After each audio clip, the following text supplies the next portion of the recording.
8절 말씀 가지고 버려야 할 지혜와 취해야 할 지혜, 이런 좀 은혜를 나누고자 합니다.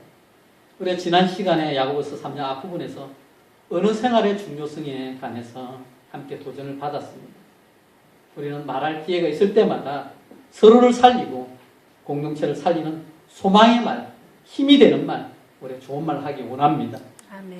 이어서 오늘 본문에는요, 거짓 지혜와 참 지혜라고 할 수 있는 두 가지 모습의 지혜가 나타납니다. 야고보는 우리 앞에 이 두 가지 삶의 태도를 제시하고서 둘 중에 하나를 바로 선택하라고 요구하고 있습니다. 우리는 오늘 본문의 말씀 제목처럼 버려야 할 지혜와 취해야 할 지혜로 구별하여서 버릴 것은 가차없이 버려버리고 취할 것은 우리 것으로 취하는 그런 도전을 받고자 원합니다. 먼저 말씀 13절 말씀 보실까요? 13절 말씀 이렇게 말씀하고 있습니다. 13절 말씀 같이 한번 읽습니다. 너희 중에 지혜와 총명이 있는 자가 누구냐? 그는 선행으로 말미암아 지혜의 온유함으로 그 행함을 보일지니라. 아멘. 야고보는 우리에게 지혜와 총명이 있다는 것을 어떻게 나타낼 수 있느냐, 그렇게 질문을 던지면서 오늘 말씀을 시작합니다. 지혜가 있는 자의 삶은 이 실제적인 문제를 어떻게 다루느냐, 이 문제를 해결하는 것입니다. 그래서 영적인 통찰력과 훈련된 자세로 문제를 잘 해결할 때 지혜를 가졌다고 말하는 것이죠.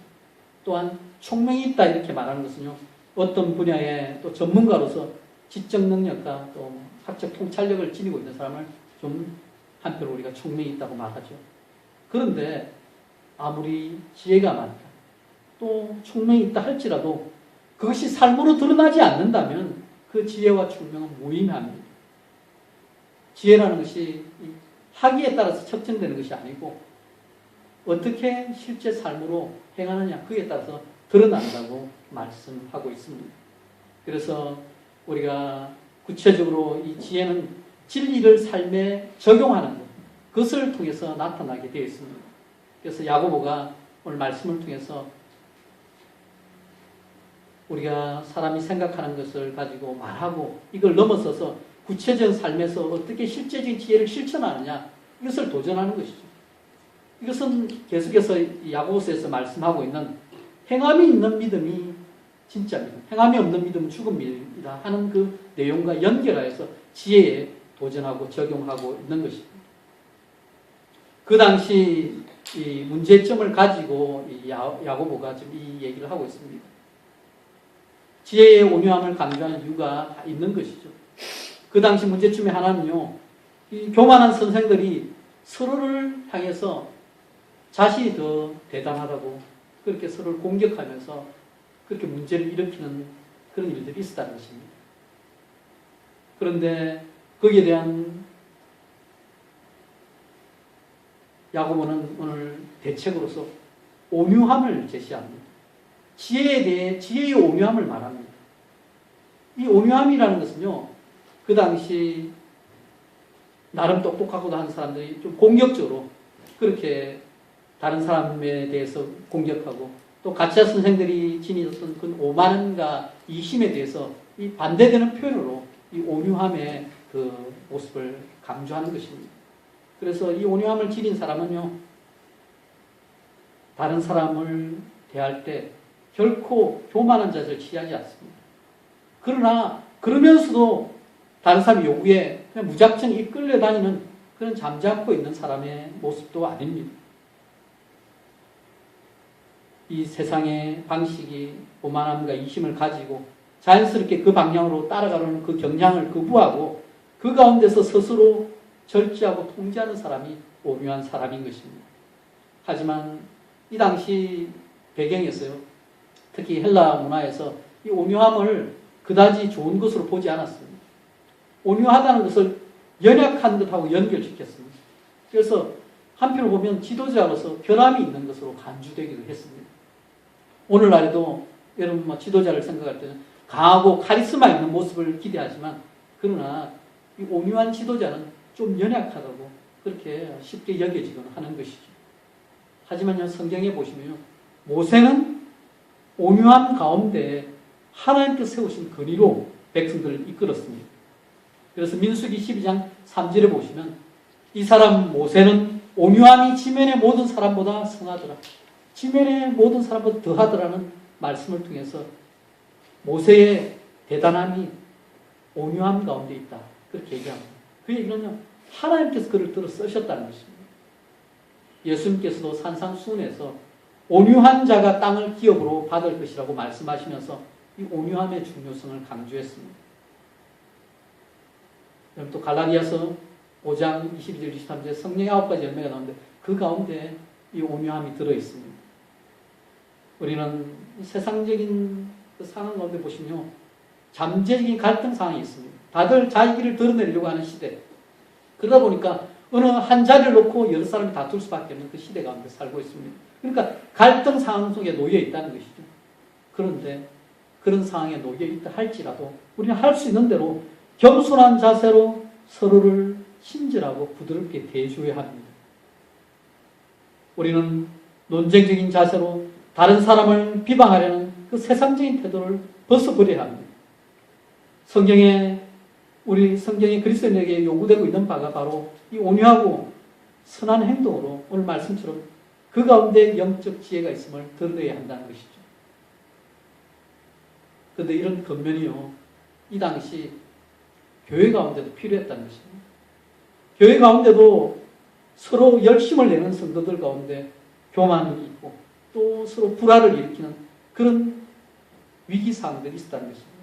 그래서 이 가운데서 야고보는 오늘 우리에게 가장 필요한 것이 온전한 지혜, 바른 지혜, 그것이 지혜의 온전한 가운데 우리가 서야 한다는 것입니다. 이어서 보시면요, 우리가 세상 속에서 거짓 지혜로 잘못된 반응을 하는 모습을 보여줍니다. 이 같은 모습은 우리가 버려야 할 잘못된 지혜의 모습인데 14절에 나와 있습니다. 14절 말씀도 한번 같이 보실까요? 이렇게 말씀은 나와 있는데 같이 읽습니다. 그러나 너희 마음속에 독한 시기와 다툼이 있으면 자랑하지 말라. 진리를 거슬려 거짓말하지 말라. 아멘. 자, 그 당시에 이런 일이 있었다는 것입니다. 독한 시기와 다툼이 있어서 그들은 거짓 지혜를 따르고 있다는 그 증거로 나타나게 됩니다. 여기에 나오는 이 시기라는 것은요, 원래 이 열정이라는 단어에서 나왔습니다. 그래서 그 의미로 보면 중립적인 것입니다. 좋은 의미를 가질 수도 있고 또 나쁜 의미를 가질 수 있는 것이 바로 열정이라는 단어인데요. 로마서 10장 2절에 보시면요, 하나님을 위한 열심, 그래서 하나님을 위한 열심이라는 그 단어에 동일한 이 열정이라는 단어, 오늘 표현에는 시기라고 번역되어 있는데 그렇게 사용되었습니다.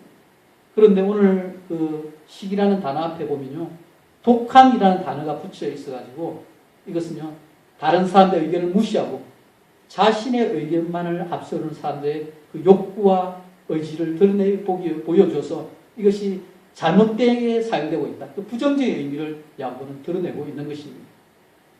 그래서 지금 야고보가 바로 앞에 지혜의 온유함, 그러니까 온유한 사람하고 지금 독한 시기를 품은 사람을 서로 대조하고 있는 것입니다. 하나님을 섬기되 온유함으로 하나님의 영광을 드러내며 섬기지 아니하고 잘못된 열정으로 섬길 때 그것은 시기와 경쟁의식 때문에 다툼을 일으키게 되는 것입니다. 우리 야고보서 1장에도 사람의 성내는 것이 하나님의 의를 이루지 못한다고 표현했듯이 결국 우리가 혀로 다른 사람들에게, 다른 것에게 비난과 거짓을 퍼붓고 났을 때는 좋지 못한 결과를 만들어낼 수밖에 없는 것입니다. 이처럼 소위 지혜를 가졌다고 하는 사람들 중에서, 그리고 위치를 잡고 나름대로 세력을 형성한 사람 중에서도 그렇게 자신이 대단하다고 하면서 결국은 교만하다, 이런 말을 듣게 되는 것이 우연한 일이 아니라 그 얘기를 성경은 우리에게 가르치고 있는 것입니다.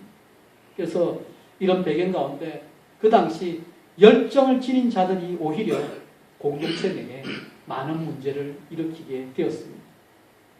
제약된 인간의 성품이 하나님을 향한 열정을 변질시켜 버린 것이죠.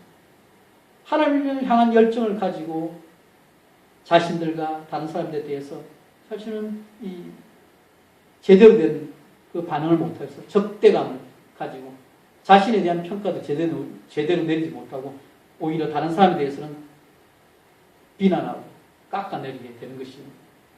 하나님을 향한 우리의 열정이 하나님을 향한 사랑과 이웃 사랑으로 그 방향으로 나아가야 되는데 도리어 그 사랑을 가지고 잘못 사용해서 자신을 높이려고 다른 사람을 억지로 깎아내리고 무리하고 경멸적인 태도를 취하는 일이 그 당시에도 있었다는 것입니다. 그런 모습이 오늘날도 많이 드러나죠. 그 구체적인 그 현장 가운데 하나가 오늘날 정치판입니다. 사실 정치판은요, 부정한 수단 방법을 다 동원해서 자기 욕심을 채우려는 사람들이 다툼을 일으키고 또 어떠한 방법으로 권력만 잡으면 된다는 생각으로 이랬다 저랬다 변질하는 것이 바로 정치판입니다. 그런데 왜 제가 정치 얘기를 하느냐? 실제 이 다툼이라는 단어가 사용될 때 그 당시 정치 얘기를 할 때 사용했다고 하는 것입니다. 바울은 빌립보서에서 아무 일에든지 다툼이나 허용으로 하지 말라고 말했습니다. 그러면서 거기도 다툼이 나오는데요. 빌립보 교인들 중에서도 일부는 자신들의 견해를 앞세우려 하면서 반대하는 사람들을 싸잡아서 비난했습니다. 결국은 자신의 견해가 옳고 다른 사람의 견해는 무조건 틀렸다고 말하면서 분열을 일으키는 그 방법을 사용했다는 것이죠. 그런데 여러분 누구나 자신을 살펴보면 알지만 완벽한 사람이 어디 있습니까? 그런데도 이렇게 판단을 내린 것은요, 심한 경쟁 가운데 자신을 드러내면서 연합이나 또 주께서 허락하신 그 교제의 모습을 찾지 못하고 하나님께서 세우신 몸된 공동체를 무너뜨리는 그 일 가운데 그들이 사용되었다는 것입니다. 열심히 있어서 잘못 사용된 것입니다. 야고보는 이런 독한 시기와 다툼을 마음속에 가지고 있는 사람들을 향해서 그들 또 자랑하는 그 사람들을 향해서 잘못된 자들이라고 진리를 거슬려 거짓을 행하는 자들이라고 그렇게 평가합니다. 그리고 그들에 대해서 경고합니다. 그들은 지독한 식심 때문에 괜히 잘하고 있는 사람의 약점을 찾아내고 터집을 잡고 비판하는 그 말들을 덧붙이는 것입니다. 사실 이런 일들 때문에 세워져야 할 거룩한 공동체가 무너지는 일이 있었다는 것입니다. 초대교회 그런 일이요. 그것뿐만 아니라 계속해서 공동체가 세워질 때 그것을 무너뜨려 가는 그런 악한 세력의 공격이 있었다는 사실을 우리가 기억해야 합니다. 여기 보시면요. 야고보가 이 잘못된 지혜에 대해서 설명하면서 대조적으로 이것을 위로부터 난 것이 아니라 얘기합니다. 15절 말씀 보실까요? 15절 말씀 이렇게 표현합니다. 이러한 지혜는 위로부터 내려오는 것이 아니요 땅의 것이요 정욕의 것이요 귀신의 것이니 이렇게 묘사합니다. 잘못된 지혜, 우리가 버려야 할 지혜 중에 그 특징이 오늘 세 개의 형용사 가운데 나타나는 거예요. 첫 번째 보시면요. 부정적인 의미에서 이런 지혜는 위로부터 내려온 것이 아니라는 것입니다. 유대 전성에서 위로부터 이 말은요. 뭐하고 연결되냐면 위로부터 이 얘기가 하나님과 동의가 되었습니다. 그래서 그 얘기는요. 하나님부터 내려온 지혜가 아니다. 시기와 질투 이런 것은 독한 시기와 다툼은 하나님께서 허락하신 것이 아니라 이 얘기를 분명히 성경은 밝히고 있는 것입니다. 하나님의 지혜와 대조적으로 이것은요. 땅의 것, 세상의 것입니다. 세상에서의 삶의 방식에 속한 것을 가지고 그들은 평가하고 판단하고 분란을 일으켰던 것입니다. 둘째로 이 거짓 지혜의 모습은요. 자연 세상에서 있기 때문에 정욕적인 것이라고 말합니다. 이 얘기를 이렇게 유다서에서는 다른 표현을 쓰고 있는데 이 말을 성령을 소유하고 있지 않는 사람들에게 나타나는 그 모습이다. 그 얘기를 하고 있습니다. 정욕, 이 얘기는 성령에 소유하고 반대되는 것입니다. 타락한 인간의 생각과 감정에서 나오는 것이 바로 세상적인 지혜, 정욕의 지혜인 것입니다. 마지막으로 거짓 지혜의 특징을 이게 엄청나게 충격적 표현, 귀신의 것이라고 말합니다. 이 거짓 지혜는 마귀적이라고 합니다. 사탄은 하나님과 우리 사이를 갈라놓는 자입니다. 그뿐만 아니죠. 인간관계를 깨트리기 위해서 이 거짓된 지혜를 사용합니다. 따라서 이 당시 야고보가 지금 문제 삼고 있는 자들은 나름대로 자리를 잡으면서 앞서서 말을 하는데 그 가운데 문제를 일으킨 사람들, 서로 시기하고 야망 가운데 다투는 사람들을 향해서 사실 그들은 하나님의 뜻을 따라 생각하는 것이 아니라 사탄의 영감을 받아서 하고 있다고 이렇게 비판하고 있는 것입니다. 결국 시기와 다툼 그 가운데 보시면요, 모든 일이 하나님의 뜻 가운데 이루어지는 것이 아니라 사탄의 뜻 가운데 잘못된 방향을 이끌어지고 있는 것입니다. 16절에 보시면 이렇게 얘기하고 있죠. 시기와 다툼이 있는 곳에는 혼란과 모든 악한 일이 있습니다. 시기와 다툼이 있다. 그곳에 보면요, 혼란이 일어나고 또 악한 일이 그 가운데 벌어지고 있다는 것입니다. 이 혼란이라는 말은요, 무질서가 지배하는 상태를 말합니다. 그래서 이런 것을 통해서 그리스도인의 관계와 또 성도들의 모임 가운데 악한 영향을 받게 됩니다. 우리 모임 가운데 보시면 이기적으로 자신의 뜻만 드러내려고 할 때 그때 보면 분위기가 냉랭해집니다. 다른 사람에게 도움이 되는 선한 열매를 맺고자 하는 사람들이 많으면 분위기가 훈훈해지는데 도리어 자기 중심으로 자기 뜻을 드러내려고 할 때마다 결국은 점점 그 가운데 문제가 생기게 되는 것이죠. 그래서 지금 야고보는 거짓 지혜를 통해서 자기 주장을 앞세우고 독단적으로 행동하면서 상호 배려하지 않는 그 모습에 대해서 문제를 삼고 있는 것입니다. 그리스도인들이 다른 사람들 돌보는 대신에 자기의 일에만 관심을 가질 때 서로 도우며 긍휼을 베푸며 사랑해야 하는 공동체가 무너지게 되고 마는 것이죠.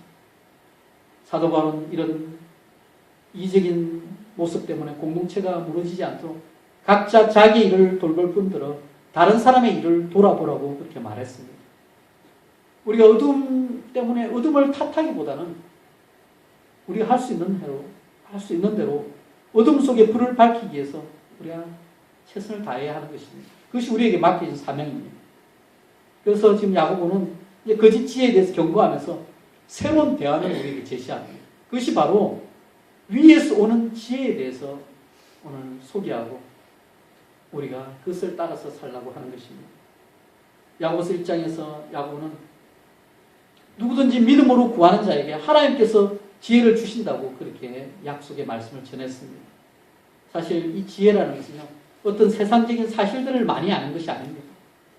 세상적인 어떤 분야에서 특정한 기술을 지니고 있다. 이것을 지혜라고 말하지 않습니다. 이 지혜는 이 땅의 그 어떤 것보다 뛰어난 그런 것을 묘사하고 있는데요.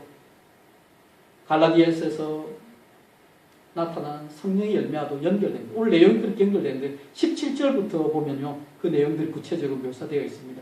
이 지혜의 모습은 우리가 지혜하는 모습입니다. 그래서 읽으시면서 내게 이런 모습이 있는지 또 이런 모습에 어떻게 우리가 또 도전하며 세워나가는지 한번 봤으면 좋겠습니다. 17절 말씀 한번 보실까요?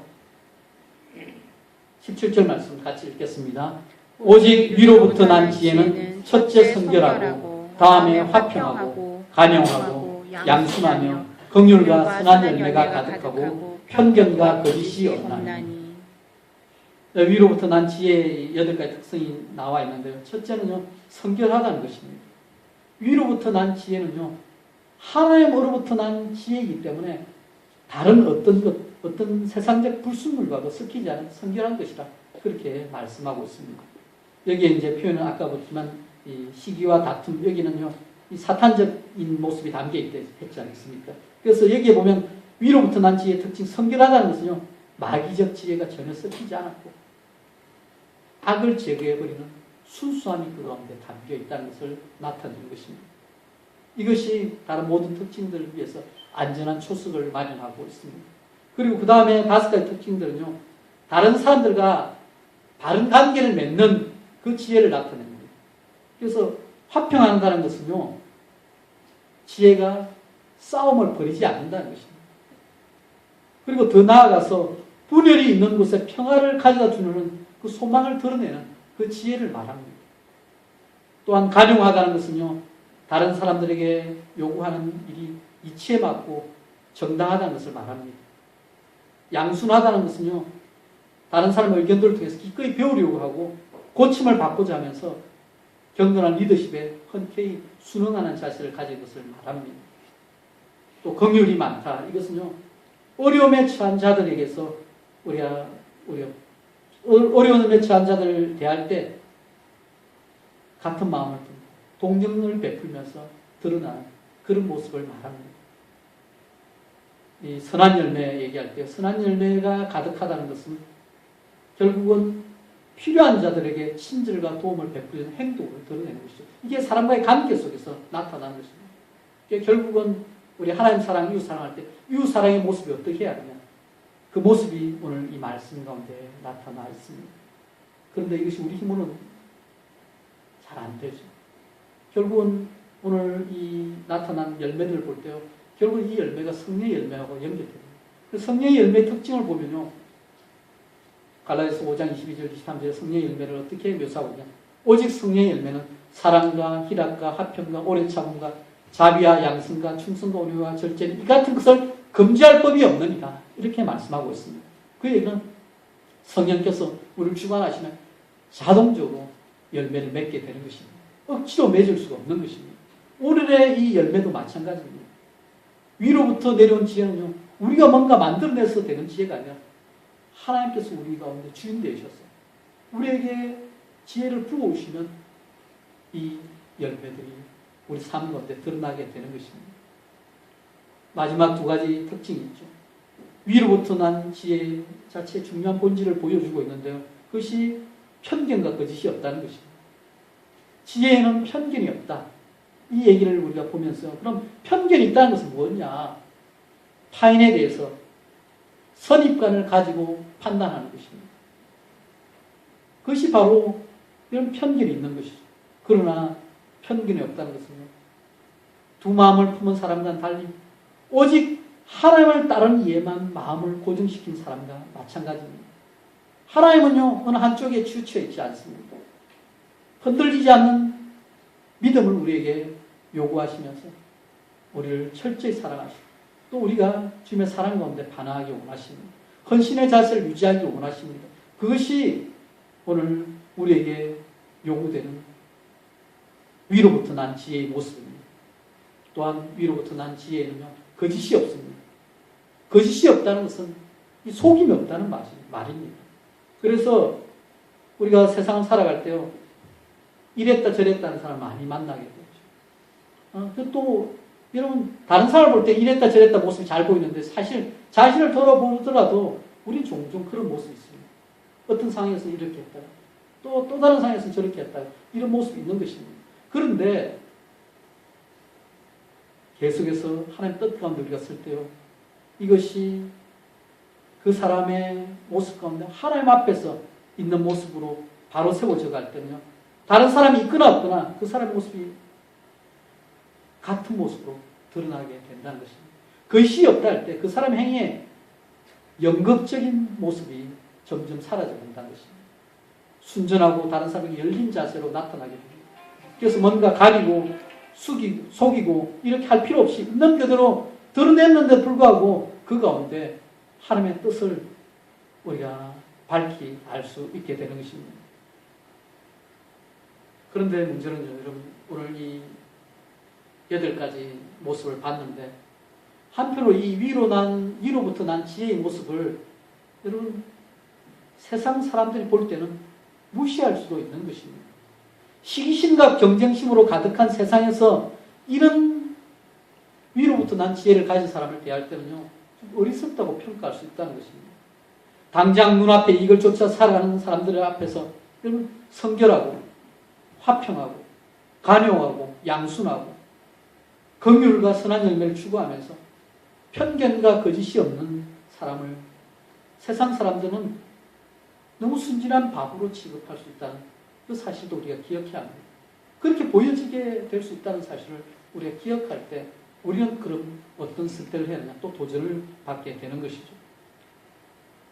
그러나 야고보는 오늘 다시 한번 말씀을 정리하면서 화평을 강조하면서 그 결론을 이렇게 정리하고 있습니다. 18절 말씀 함께 보겠습니다. 18절 말씀 같이 읽습니다. 화평하게 하는 자들은 화평으로 심어 의의 열매를 거두느니라. 여러분, 위로부터 난 지혜는요, 하나님의 뜻에 일치하는 그 열매를 맺게 됩니다. 그래서 참 지혜라고 할 수 있을 때 이 참 지혜는 사람들과의 화목된 관계를 누리게 만듭니다. 시기와 다툼이 있는 곳에는 혼란과 모든 악한 일이 있지만, 그러나 우리는 이런 이기적인 욕망을 극복하고 하나님의 뜻, 다른 것을 선택해야 하는 것입니다.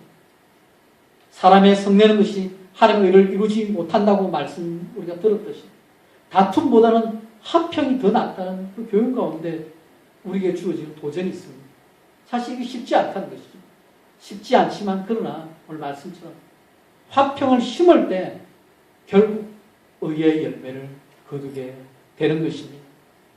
예수님께서 산상수훈에 사신 말씀 가운데도 보시면요, 화평케 하는 자는 복이 있나니 저희가 하나님의 아들들이라 일컬음을 받을 것이며 그렇게 말씀합니다. 진정으로 하늘의 지혜를 가진 자, 그 사람이 바로 화평의 사람입니다. 그런데 우리의 말씀을 읽게 됐지만 우리의 말씀을 우리의 마음판에 새기면서 우리는 우리의 삶 속에서 어떤 선택을 하면서 살아가고 있는지 한번 돌아보기 원합니다. 사실 버려야 할 세상 지혜는요, 쉽게 접하고 훈련 안 해도 그냥 그렇게 자연스럽게 세상 방식대로 나오고, 그러나 우리가 지혜해야 할 위로부터 난 지혜는 너무나 쉽게 거부하지 않은 것이죠. 우리가 그렇게 돌아보기 원합니다.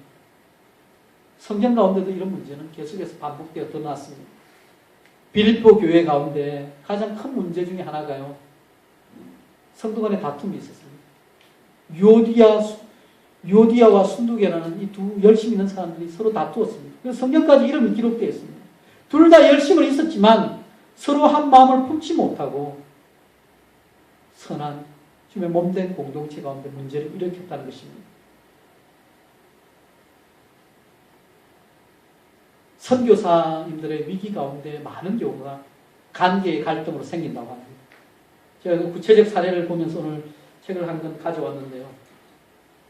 제가 이제 논문을 쓰면서 준비하는 게 이제 위기 사역하고 또 그게 대해서 대책을 좀 준비하면서 보는데, 선교사의 위기 연구 가운데 제가 한 페이지 보면서 참 안타까운 일을 보게 되었습니다.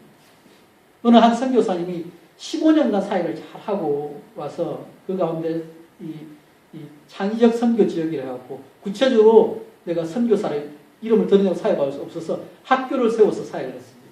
그래서 학생들 한 200명이 출석해서 큰 국제학교가 되었습니다. 그래서 일꾼이 필요해서 한국에서 이제 젊은 사역자를 한 명 데려와서 이렇게 훈련을 시키고 이렇게 했는데, 그리고 어느 순간 시간이 지나면서 이 젊은 사역자가 현지인들하고 마음이 잘 맞아가지고 이 딴 마음을 품게 됩니다. 그래서 이 오래된 선교사만 없으면 내가 그 학교 교장이 될 수 있고 위치를 차지할 수 있다, 이 생각에 어떻게 했느냐, 그 나라 노동부에 이 선교사, 먼저 있던 선교사가 목사요, 선교사는 공식 이 직함을 보고해버리고 맙니다. 그러면서 결국 그 이후에 1년 만에 추방되고 말았습니다. 그런데 그 일이 선교사만 추방되고 말았겠습니까?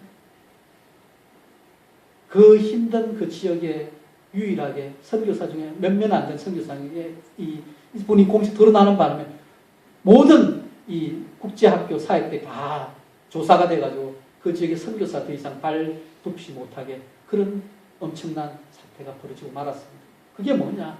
관계 속에서 서로 시기하며 질투하면서 그 일들이 벌어지고 마는 것입니다. 여러분, 이것은요, 예수님의 제자들도 그런 문제에서 예의가 아니었습니다. 십자가를 지기 위해서 예루살렘으로 올라가신 예수님을 바로 앞에 두고 제자들은 서로 누가 높은 자리에 앉을 것인지 그걸 차지하기 위해서 다투었습니다. 저는 가장 충격적인 건 제가 요한복음 21장에 보시면 베드로가 부활하신 주님을 만납니다. 예수님 십자가 달릴 때 베드로는 3번이나 예수님을 부인했기 때문에 좀 자책하는 마음으로 예수님 앞에서 내가 나를 사랑하냐 물었을 때 내가 주님 사랑하는 줄 아십니다. 그렇게 3번이나 그렇게 고백하고 난 후에 어떤 얘기가 나오느냐 하면요, 그러면서 그 옆에 있던 예수님 옆에 있는 요한을 향해서 예수님께 이렇게 묻습니다. 쟤는 어떻게 될까요? 그때 요한복음 21장 22절에 예수님께서 베드로에게 이렇게 말씀하셨습니다. 예수께서 이르시되 내가 올 때까지 그를 머물게 하고자 할지라도 내게 무슨 상관이냐? 너는 나를 따르라 하시더라. 다른 사람과 비교하지 말고 너가 할 사명을 쫓아서 나를 따르라는 것입니다. 그런데 이 얘기를 듣고요, 베드로가 소문을 내버립니다. 어떤 소문을 내느냐? 요한은 안 죽고 계속 산대. 그 얘기를 요한복음에 끝까지 기록하면 그 말이 아니라 예수님의 말씀의 뜻은 그냥 네가 올 때까지 그를 머물게 할지라도 무슨 상관이냐, 신경 쓰지 말라는 그 얘기를 그대로 기록하고 있다는 것입니다.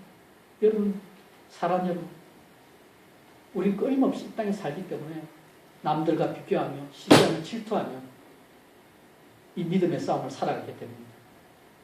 그런데 오늘 하나님께서 우리에게 원하시는 것은 남들과 비교하면서 시기 질투하거나 다투지 말고 각자를 택하시고 이끄시는 주님의 부르심에 잘 따라가라는 것입니다. 오늘 말씀처럼 버려야 할 세상 지혜를 버리고 취해할 위로부터 난 지혜를 취하며 살아가기 원합니다. 그런데 그럼 세상 지혜는 그냥 시대 흐름에 내버려두면요 쉽게 취할 수 있지만 위로부터 난 지혜, 이 성령의 열매들은 자연스럽게 우리 것으로 만들기 쉽지 않습니다. 그런 태도를 지속적으로 유지하는 것도 어렵습니다. 그래서 우리 삶 가운데 계속해서 주님을 따르고 주님을 우리 주인으로 모시고 성령 충만한 가운데 하나님의 뜻 가운데 우리가 한 걸음 한 걸음 나아가야 하는 것입니다. 그래서 훈련이 필요하고 때때로 시간이 요구될 것입니다. 그래서 여러분이 보실 때요 남들을 향해서 자기 기준으로 평가하지 마시기 바랍니다. 또 남들과 비교해서 자책하지 마시기 바랍니다. 각자 상황이 다릅니다. 우리가 다 다를지라도 우리 주님께서 우리를 택하셔서 부르시고 인도하셨다는 사실을 기억하시기 바랍니다. 종종 그런 얘기를 듣습니다. 교회 전도하다 보면 이 개척교회이기 때문에 계속 비교를 당하는 거예요. 어쩔 수 없이 비교를 당합니다. 뭐가 있나요? 뭐가 있나요? 실제 아무것도 없죠. 그러나 우리는 주님께서 부르신 자리에서 그러나 믿음으로 하나님께서 한 사람 한 사람 믿음의 사람으로 세워나가는 데서 우리가 쓰임받고 또 실제 제가 신앙생활을 하면서 저는 사실 조그맣게 신앙생활을 시작했거든요. 대학교에서 몇 명 안 되는 학생들과 함께 처음에 신앙생활을 시작했기 때문에 전 작은 게 좋습니다. 왜냐면 그 가운데 몇 사람 진짜 신실하게 나를 보살펴주고 했던 사람들 때문에 제가 신앙을 가지게 되는데 그 얘기는요. 사랑은 여러분 숫자에 따지는 것이 아니라 진짜 나를 사랑해주는 몇 사람과 함께 있을 때 그 가운데 우리가 바로 설 수 있는 것입니다. 여러분 다른 사람과 비교하지 마시고요. 하나님께서 나를 부르신 자리에서 내가 할 수 있는 최선을 다하고 하나님부터 오는 지혜를 기도하며 구하며 우리가 나아가기 원합니다. 여러분 우리 하나님 뜻대로 살고자 할지라도 도전이 찾아올 것입니다. 때때로 넘어질 것입니다. 그러나 그때 넘어졌을지라도 다시 한번 하나님께 능력을 구하고 굳게 견디면서 성령의 열매를 거두어내시기 바랍니다. 이렇게 한번 생각해 보십시오. 여러분이 만나는 사람 중에 어떤 사람은 세상 지혜로 살아갈 것입니다. 또한 어떤 사람은 위로부터 난 지혜를 추구하며 살아갈 것입니다. 그런데 반대로 여러분 어떤 사람이 여러분에게 다가왔으면 좋겠습니다. 답은 분명하죠. 여러분 어떤 이웃이 여러분 이웃이 되면 좋겠습니다. 여러분 솔직한 심정으로 그런 모습을 여러분 기대하는 마음으로 여러분에게 도전이 놓여져 있습니다. 여러분이 주위 사람들에게 위로부터 난 지혜를 가지고 다가가십시오. 여러분이 바라시는 그 이웃처럼 여러분이 참된 이웃으로 그들 곁에 서 있기를 바랍니다. 그것이 하나님께서 우리에게 바라시는 모습입니다. 위로부터 난 지혜는 위에서 즉 하나님께로부터 오는 것입니다. 따라서 우리 하나님께 기도하고 열심으로 하나님 뜻 가운데 서가는 것이 우리가 마땅히 해야 할 모습입니다. 말씀을 정리합니다. 사랑하는 여러분, 우리에게는 세상적인 지혜의 모습이 있고 그것과 전혀 다른 위로부터 난 지혜의 모습이 있습니다.